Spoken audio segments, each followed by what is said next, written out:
అధ్యక్ష, ఇది ఒక ముఖ్యమైన అంశం. సభ్యులందరూ కూడా చాలా ఉత్సాహంగా ఈ చర్చలో పాల్గొనాలని ఉత్సాహపడుతున్నారు. ఒక పవిత్రమైన రోజు, ఒక చరిత్రాత్మకమైన రోజు, దళిత జాతులకు మేలు జరుగుతున్న రోజు.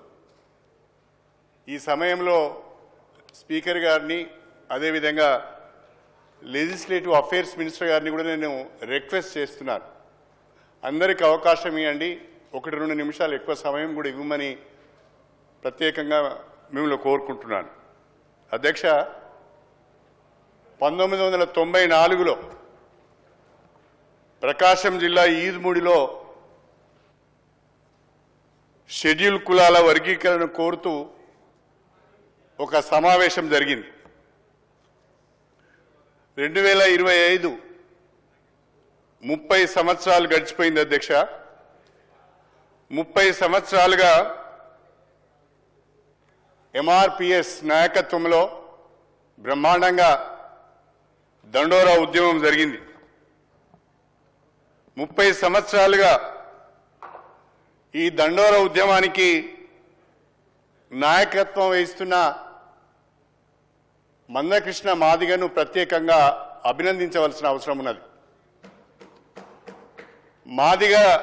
మాదిగ ఉపకులాల తరఫున ఈ వర్గాలు అనేక దశాబ్దాలుగా అన్యాయానికి గురవుతున్నాయి. రిజర్వేషన్ ఫలాలను అందుకోలేకపోతున్నాయి. వారి తరఫున గొంతెత్తాలని ఆలోచన చేసి ఉద్యమాన్ని ప్రారంభించడం జరిగింది. సంతోషకరమైన విషయం ఏంటంటే,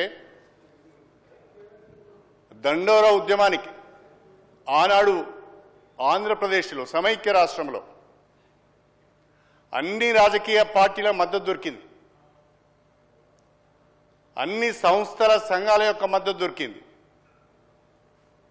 అదేవిధంగా సమాజం యొక్క సంఘీభావం దొరికింది. నాకు తెలిసినంత వరకు ఒక సామాజిక ఉద్యమానికి సోషల్ యాక్సెప్టెన్స్ వచ్చింది అంటే ఓన్లీ దండోరా ఉద్యమానికి అని చెప్పి నేను ఈ సందర్భంగా తెలియజేస్తున్నా. అందుకే దాన్ని సామాజిక ఉద్యమం అన్నాం. అంతేకాకుండా ఈ 30 సంవత్సరాలలో సమైక్య ఆంధ్రప్రదేశ్లో ఉన్న ప్రభుత్వాలు కానీ, తెలంగాణ రాష్ట్రంలో ఉన్న ప్రభుత్వాలు కానీ షెడ్యూల్ కులాల వర్గీకరణను సమర్థిస్తూ శాసనసభలో ఏకగ్రీవ తీర్మానాలు చేసినాయి. తెలుగుదేశం ప్రభుత్వం కావచ్చు, కాంగ్రెస్ ప్రభుత్వం కావచ్చు, బీఆర్ఎస్ ప్రభుత్వం కావచ్చు, మళ్ళీ వచ్చిన కాంగ్రెస్ ప్రభుత్వం కావచ్చు, అన్ని రాజకీయ పార్టీలు కూడా సంఘీభావం తెలిపినాయి. అన్ని ప్రభుత్వాలు కూడా శాసనసభలో ఏకగ్రీవ తీర్మానం చేసినాయి. 30 సంవత్సరాలుగా ఇంత యాక్సెప్టెన్స్ ఉన్న దండోరా ఉద్యమానికి, ఆ దండోరా ఉద్యమం యొక్క ప్రధానమైన డిమాండ్ అయిన వర్గీకరణకు ఈరోజు పరిష్కారం లభిస్తున్నందుకు చాలా సంతోషంగా ఉంది అని చెప్పి నేను ఈ సందర్భంగా తెలియజేస్తున్నా. 1994 నుంచి 2025 ఈ రోజు వరకు కూడా నేను దండోరా ఉద్యమంతో మమేకమై ఉన్నాను. 1994లో మొదటిసారి ఎమ్మెల్యేగా ఎన్నికైన తొలినాళ్లలోనే దండోరా ఉద్యమం ప్రారంభమైంది.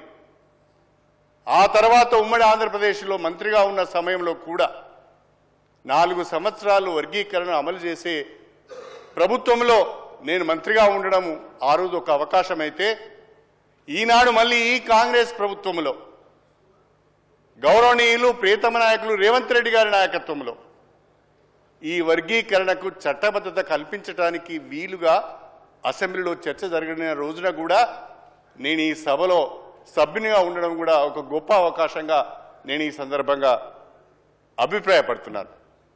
అధ్యక్ష, వర్గీకరణకు సంబంధించి వేసిన అన్ని కమిషన్లు కూడా వర్గీకరణకు అనుకూలంగా నివేదికలు ఇచ్చాయి. 1996లో ఏర్పాటు చేసిన రామచంద్రరాజు కమిషన్ కానీ, ఆ తర్వాత వచ్చిన ఉషా మెహ్రా కమిషన్ కానీ, ఈరోజు వచ్చిన డాక్టర్ జస్టిస్ షమీం అఖ్తర్ గారి కమిషన్ నివేదికలు కానీ అన్ని కమిషన్ నివేదికలు కూడా వర్గీకరణకు అనుకూలంగా ఉన్నాయి, చేయవలసిన అవసరం ఉందని చెప్పారు.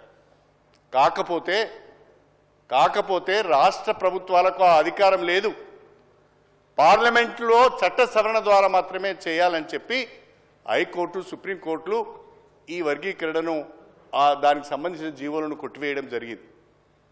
కానీ ఈనాటికి వాస్తవంగా ఆగస్టు 1, 2024 7 జడ్జెస్తో కూడిన సుప్రీంకోర్టు ధర్మాసనం ఒక చరిత్రాత్మకమైన తీర్పు ఇచ్చింది. ఆ తీర్పులో షెడ్యూల్ కులాల వర్గీకరణ రాజ్యాంగానికి లోబడి చట్టసమ్మతంగానే చేయొచ్చు అని చెప్పి ఒక మాట అన్నారు. Categorisation is permissible in the law అని, categorisation is permissible as per constitution అని. 7 న్యాయమూర్తులున్న ఆ రాజ్యాంగ ధర్మాసనంలో 6 న్యాయమూర్తులు వర్గీకరణకు అనుకూలంగా తీర్పు ఇచ్చారు, ఒక్కరు మాత్రమే వ్యతిరేకించారు. అందులో అనేక న్యాయ సూత్రాలను వాళ్ళు ఉటంకించడం జరిగింది. Article 14, article 15, article 16, article 341, article 335 అన్ని రాజ్యాంగంలో పొందుపరిచిన అన్ని ఆర్టికల్స్ను కూడా వాళ్ళు స్పృశిస్తూ వర్గీకరణ చేసే అవకాశం ఉంది. This is permissible as per law అని చెప్పి సుప్రీంకోర్టు ధర్మాసనం తీర్పిచ్చింది. ఈ సుప్రీంకోర్టు ధర్మాసనం తీర్పుకు మద్దతుగా చర్చలు జరుగుతున్న సందర్భంలో state government under the leadership of honourable CM Revanth Reddy గారు వారు స్వయంగా మన మంత్రి దామోదర్ రాజనరసింహ గారి నేతృత్వంలో మీరు ఢిల్లీ వెళ్ళండి, మీకు అనుకూలమైన అడ్వకేట్ని మీరు పెట్టుకోండి, రాష్ట్ర ప్రభుత్వం ఖర్చును భరించడానికి సిద్ధంగా ఉంది అని చెప్పి కేటగరైజేషన్కి అనుకూలంగా తెలంగాణ ప్రభుత్వం తరఫున అఫిడవిట్ ఫైల్ చేయడం జరిగింది. అదే సందర్భంలో గవర్నమెంట్ ఆఫ్ ఇండియా కూడా వర్గీకరణకు అనుకూలంగా అఫిడవిట్ ఫైల్ చేయడం జరిగింది.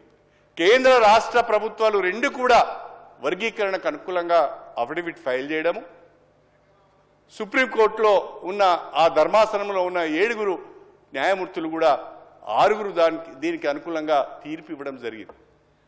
నిజంగా ఇన్ని సంవత్సరాల పోరాటం, ఇన్ని సంవత్సరాల కళ ఈరోజు సాకారం కావడం చాలా గొప్ప విషయం అని చెప్పి నేను ఈ సందర్భంగా తెలియజేస్తున్నా.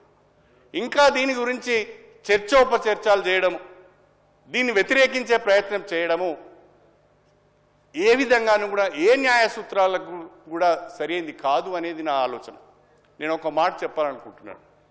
ఇవాళ సమాజంలో డిమాండ్స్ అన్ని ఎట్లా వస్తున్నాయి అంటే మేము ఎంతమంది ఉన్నామో మాకంతా అనే డిమాండ్స్ వస్తున్నాయి.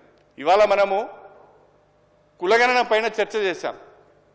కులగణనలో ఎస్సీలు ఎంతమంది ఉన్నారు, బీసీలు ఎంతమంది ఉన్నారు, మైనారిటీస్ ఎంతమంది ఉన్నారు, ఓసీలు ఎంతమంది ఉన్నారు అనేది చాలా స్పష్టంగా కులగణనలో మనం చెప్పాం. ఎందుకు చెప్పడమే కాకుండా ఏమన్నాము, ఈ కులగణన ఆధారంగా ఆయా వర్గాల సంక్షేమానికి ఈ ప్రభుత్వం కట్టుబడి ఉన్నదనే మాట ఈరోజు మనం చెప్పాం. అదేవిధంగా నేను ఇంకొక మాట కూడా మీకు చెప్పాలి. 2014లో తెలంగాణ ప్రజల సమైక్య పోరాటాల ఫలితంగా తెలంగాణ వచ్చింది. తెలంగాణ వచ్చిన సందర్భంగా ఆంధ్ర తెలంగాణ మధ్యన ఆస్తుల పంపకానికి సంబంధించిన విషయం వచ్చినప్పుడు పాపులేషన్ ఆధారంగా, జనాభా ఆధారంగా 58% అసెట్స్ ఏమో ఆంధ్రాకి ఇచ్చారు, 42% అసెట్స్ తెలంగాణకి ఇచ్చారు. ఏ బేసిస్ మీద ఇచ్చారు? జనాభా దామాష పైన ఇచ్చారు. కులగణన చేసిన తర్వాత ఏం చెప్తున్నాము? జనాభా దామాష పైన అభివృద్ధి కార్యక్రమాలు, సంక్షేమ కార్యక్రమాలు అమలు చేస్తామని చెప్తున్నాం. అదే కదా మేము అడుగుతున్నది, అదే కదా మాదిగా ఉపకులాలు 30 సంవత్సరాలుగా అడుగుతున్నది. మా జనాభా దామాష పైన, జనాభా ప్రాతిపదిక పైన డాక్టర్ బిఆర్ అంబేద్కర్ గారు మాకిచ్చిన ఆ రిజర్వేషన్లను మాకు వర్తింపజేయండి, సమపాలలో వాటిని పంచండి అని అడుగుతున్నారు. దాంట్లో డాక్టర్ బిఆర్ అంబేద్కర్ పైన గౌరవం ఉన్న వాళ్ళందరూ ఒక్క విషయాన్ని మాత్రం మర్చిపోవద్దు. డాక్టర్ బిఆర్ అంబేద్కర్ గారు అనేక సందర్భాలలో అనేక వేదికల పైన ఒక మాట చెప్తుండేవారు, equal opportunities and equal rights అనే మాట ప్రతి సందర్భంలో వారు నొక్కి చెప్పేవారు. అలాంటి అవకాశం అందరికీ రావాలి. అవకాశాలు వచ్చినప్పుడే అందరూ ఎదగటానికి అవకాశం ఉంటుంది. అవకాశాలు రానప్పుడు వాళ్ళ కెపబిలిటీస్ని కానీ వాళ్ళ క్యాలిబర్ను కానీ ప్రూవ్ చేసుకోవడానికి అవకాశం ఉండదు. కాబట్టి జనాభా దామాషా పద్ధతిన షెడ్యూల్ కులాల రిజర్వేషన్లను సమపాలలో పంచాలన్నదే ఇందులో ఉన్న మూల సూత్రం. పనిచేసే స్కిల్స్ ఉన్న, ఇతరులతో పోటీపడి పరిపాలించే సమర్థత ఉన్న, అనుభవం ఉన్న, చివరికి వచ్చే వరకు ఈయన ఎస్సీ అని ముద్ర వేసి ఆ క్యాలిబర్ని అంతా కూడా కప్పివేసే ప్రయత్నం చేస్తున్నారు. కాబట్టి ఏదో ఎమ్మెల్యే అయిపోయారు, ఎంపీ అయిపోయారు, మంత్రి అయిపోయారు, కూనంనేని సాంబశివరావు గారు మాట్లాడి వెళ్ళిపోయారు. నేను అడగదలుచుకున్న కూనంనేని సాంబశివరావు గారిని, ఇది మీ సిపిఐ పాలసీయా లేకుంటే మీరు వ్యక్తిగతంగా మీరు చెప్తున్న అభిప్రాయమా? అది కూడా స్పష్టం చేయవలసిన అవసరం ఉన్నది. నాకు తెలిసినంత వరకు సిపిఐ పార్టీ ఎట్టి పరిస్థితుల్లో క్రీమీ లేయర్ను సమర్థించదు. కానీ ఎందుకో కూనంనేని సాంబశివరావు గారు తొందరపడి మాట్లాడారేమో నేను అనుకుంటున్నా. క్రీమీ లేయర్ అనే దాన్ని తిరస్కరించినందుకు కూడా నేను రాష్ట్ర ప్రభుత్వానికి హృదయపూర్వకంగా ఈ సందర్భంగా నేను అభినందనలు తెలియజేస్తున్నాను. నేను ఒక విషయం చెప్పాలనుకుంటున్నా. ఈనాడు కాంగ్రెస్ ప్రభుత్వం చాలా ధైర్యం చేసి రిస్క్ తీసుకొని ఇవాళ ఈ ప్రతిపాదనతోని ముందుకు వచ్చారు. ఈ నివేదికను, ఈ కమిషన్ రిపోర్ట్ను అమలు చేయాలని అనుకుంటున్నారు. చాలా సంతోషం. మనం అందరం కూడా ఈ ప్రభుత్వానికి సంఘీభావం తెలపవలసిన అవసరం ఉన్నది. కానీ నా అభ్యర్థన ఏంటి అంటే చేవెళ్ల సభలో ఖర్గే గారు స్వయంగా కాంగ్రెస్ పార్టీ అధికారంలోకి వస్తే షెడ్యూల్ కులాల రిజర్వేషన్ను 18% పెంచుతామని చెప్పారు. ఇవాళ ఈరోజు ఈ సభలో ప్రవేశపెట్టిన కులగణన సర్వేలో షెడ్యూల్ కులాల పర్సంటేజ్ 17.43గా ప్రభుత్వం చూపించింది. గతంలో సమగ్ర కుల సర్వేలో కూడా షెడ్యూల్డ్ కులాల జనాభా 18%గా చూపించబడ్డది. నేను కోరుతున్నా మా మంత్రివర్యులు శ్రీధర్ బాబు గారిని, దామోదర రాజనరసింహ గారిని, కోమటిరెడ్డి గారిని, ప్రభుత్వాన్ని నేను కోరుతున్నా, మాకు 18% రిజర్వేషన్లు ఇవ్వండి. మా జనాభా ఈరోజు 18% ఉన్నది. గతంలో ఇది మీరు ప్రస్తుతం ఉన్న షెడ్యూల్ కులాల రిజర్వేషన్ను 15% నుంచి 18%కి కనుక పెంచితే ఏ రకమైన లీగల్గా మీకు సమస్యలు రావు.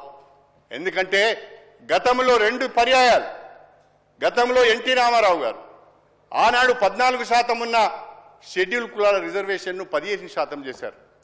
అదేవిధంగా 4% ఉన్న షెడ్యూల్ ట్రైబ్స్ యొక్క రిజర్వేషన్స్ 6% చేశారు. మొన్నటికి మొన్న బీఆర్ఎస్ ప్రభుత్వం కేసీఆర్ గారు షెడ్యూల్ ట్రైబ్స్ యొక్క రిజర్వేషన్ను 6% నుంచి 10%కి పెంచారు. ఇది కాన్స్టిట్యూషన్ ప్రకారమే, రాజ్యాంగం ప్రకారమే మాకు దక్కవలసిన అవకాశం ఇది, మాకు దక్కవలసిన హక్కు ఇది. కాబట్టి రాష్ట్ర ప్రభుత్వాన్ని నేను కోరుతున్నా, మీరు 15%కే పరిమితం చేయకుండా 18%కి షెడ్యూల్ కులాల రిజర్వేషన్ను పెంచి ఆ 18%లో ఈ 3 కేటగిరీలకు దామాషా పద్ధతిన వీటిని ఇస్తే బాగుంటుంది. ఆ రకంగా మీరు జీవో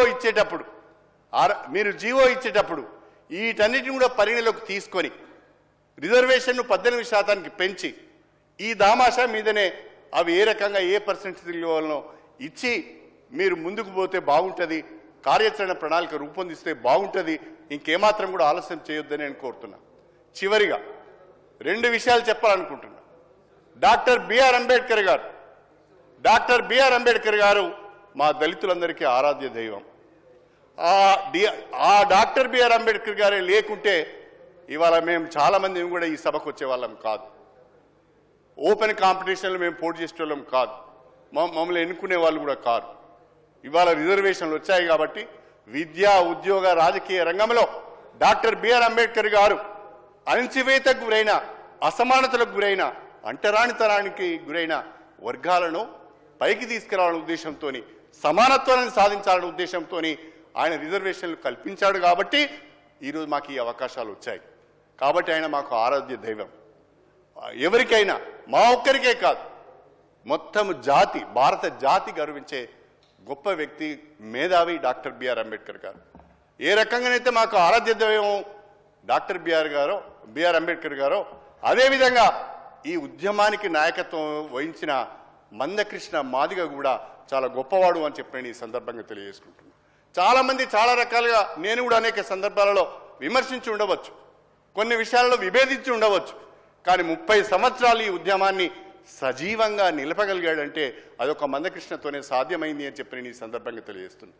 అదేవిధంగా ఈరోజు మూడో వ్యక్తి మా జీవితాలలో ఆనాడు డాక్టర్ బిఆర్ అంబేద్కర్ వెలుగులు నింపితే మరొకసారి ఈరోజు మా జీవితాలలో వెలుగులు నింపబోయే భావితరాలకు, మా నెక్స్ట్ వచ్చే జనరేషన్స్ జీవితాలలో వెలుగులు నింపబోయే గొప్ప వ్యక్తి మన ప్రియతమ ముఖ్యమంత్రి రేవంత్ రెడ్డి గారు అని చెప్పి నేను ఈ సందర్భంగా తెలియజేస్తున్నాను. రేవంత్ రెడ్డి గారు తెలంగాణ కాంగ్రెస్ ప్రభుత్వం తీసుకున్న ఈ నిర్ణయం భారతదేశ చరిత్రలో నిలిచిపోతున్నది. తెలంగాణ ప్రభుత్వం తీసుకున్న ఈ నిర్ణయం ఇతర రాష్ట్రాలకు మార్గదర్శకం కాబోతున్నది. తెలంగాణ ప్రభుత్వం తీసుకున్న ఈ నిర్ణయం అనేక రాష్ట్రాలలో ఉన్న ఇతర మాదిగ ఉపకులాలే కాకుండా ఇతర కులాలు ఎవరైతే సరి అయిన రిప్రజెంటేషన్ లేకుండా అవస్థలు పడుతున్నారో, ఇబ్బందులు పడుతున్నారో వాళ్ళందరికీ కూడా ఉపయోగపడే విధంగా ఈ నిర్ణయం ఉంటుంది అని చెప్పి నేను ఈ సందర్భంగా తెలియజేసుకుంటూ, దళిత జాతుల పక్షాన, మాదిగ ఉపకులాల పక్షాన కాంగ్రెస్ ప్రభుత్వానికి హృదయపూర్వకంగా ధన్యవాదాలు తెలుపుకుంటూ, ప్రత్యేకించి ముఖ్యమంత్రి రేవంత్ రెడ్డి గారికి మా జాతి రుణపడి ఉంటుంది. దీన్ని చిత్తశుద్ధితో అమలు చేసే ప్రయత్నం చేయండి. ఎంత త్వరగా వీలైతే అంత త్వరగా కార్యాచరణ ప్రణాళికను ప్రకటించండి అని మీ ద్వారా రాష్ట్ర ప్రభుత్వానికి విజ్ఞప్తి చేస్తూ నాకు ఈ అవకాశం ఇచ్చిన మీకు ధన్యవాదాలు తెలుపుకుంటూ సెలవు తీసుకుంటున్నాను.